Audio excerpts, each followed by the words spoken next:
That's all I have today. For more Mustang Sports content, be sure to follow at Mustang Sports on Twitter and check out Mustangs.com. Now back to the desk. When Joe Spadorcia was in high school, he was an avid part of Norwood High School TV. But what he's always loved is sports media.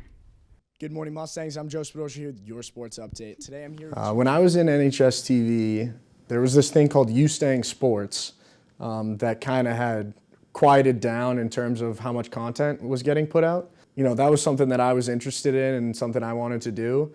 So I would go to the games if I wasn't playing that day and try to cover them, tweet out the highlights, tweet out the scores at the end of each period or quarter or half or at the end of sets. I did all the sports here, and I really enjoyed that. And it was a lot of that was on Twitter.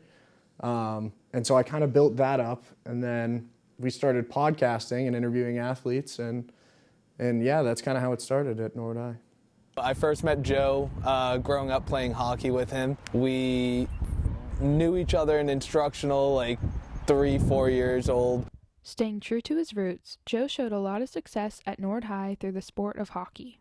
We created like an outdoor hockey league in his backyard, and we would go over his house like every weekend to play hockey. And during that time, he actually ran like a company, HKY guys, while we were in high school, and it actually did pretty well for a few years there. Hello, Norwood, and welcome to Mustang Sports Talk. I'm Joe Spadorcia here alongside my... We created a podcast together. I remember it was our first time ever having a podcast, I think, at Norwood. We never had like anyone run one before. Mustang Sports was actually, Joe kind of ran it. It was like the media page for Norwood High.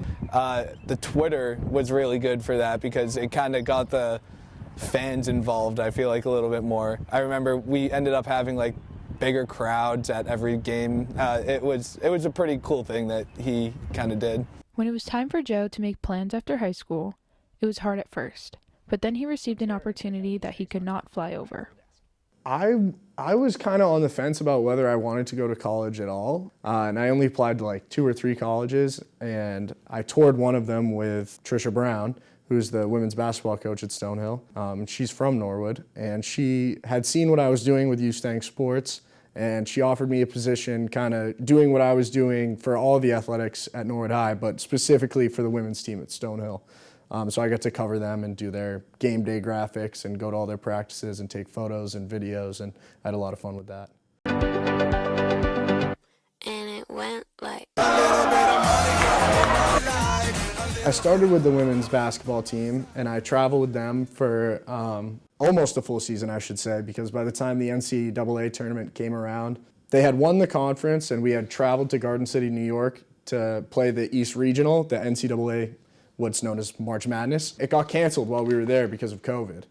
You know, we went home after that, and things kind of started to die down around campus because there were no athletics going on.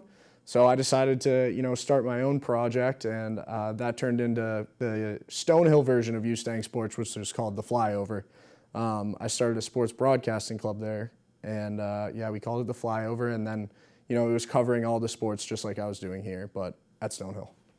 Although he was busy at Stonehill working with the women's basketball team and starting his own sports broadcasting club, Joe found time to further his career by applying to TD Garden in Boston. When I had more time towards the end, I applied, and I had an interview, and it went well, and they gave me a job.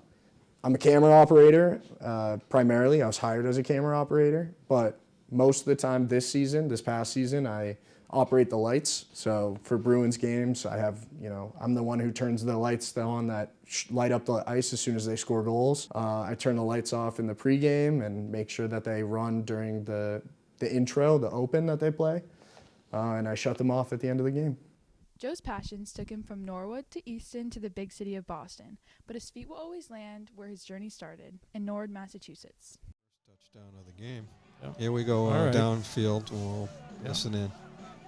Joe Spadorcia back on the field this time, Brian Dearborn. Happy Thanksgiving, Brian. Happy Thanksgiving to you too. Great day. For NCM, I'm mainly in on-camera talent. I do play-by-play and color commentary for a lot of the sports at Norwood High. But when I'm behind the camera, I'm mainly a camera operator, and that's what I really love to do, because that's where I started. When I think of Joe Spadorcia, I think of his desire and his creativity. He's a very creative student. Up here, he took advantage of all the opportunities of the equipment. He wanted to learn everything. Was very comfortable behind the camera, producing, but also a natural in front of the camera with his personality. So he had both sides of the communications program going. He was behind the scenes, he was on the desk doing sports. So I knew he had the hustle to make it work, and you got to have the hustle and you got to have the desire. It wasn't long, into his high school career that I knew he was going to continue into this in communications. I mean, it was just a natural fit for him to take the skills here at Norwood and then segue over to Stonehill. And we still keep in touch, and being an employee of NCM. And one of the things that we've used him for, and he's great at, is being like a roving reporter on the field. Before the games and during intermissions and timeouts, he's been on the field because, one, he's a big sports fan, so he knows what questions to ask, and he's comfortable in front of the camera. So he became a real creative young man as he grew older, and he's still doing exciting things today. As he continues to follow his love for sports media production, Joe serves as an inspiration for everyone. Joe, at this point, is still continuing to explore all avenues of different things, to be creative. He is so busy that I think this will all pay off. He has the creativity, the talent, and the hustle. And to me, when you mix all that stuff up, that's where you're going to head, and that's where he's going to succeed. And that's where he did succeed. Joe's initiative, creativity, and hard work lead him to success every day. For NHS TV, I'm Kate Broderick. See you next time, and go Use Tanks.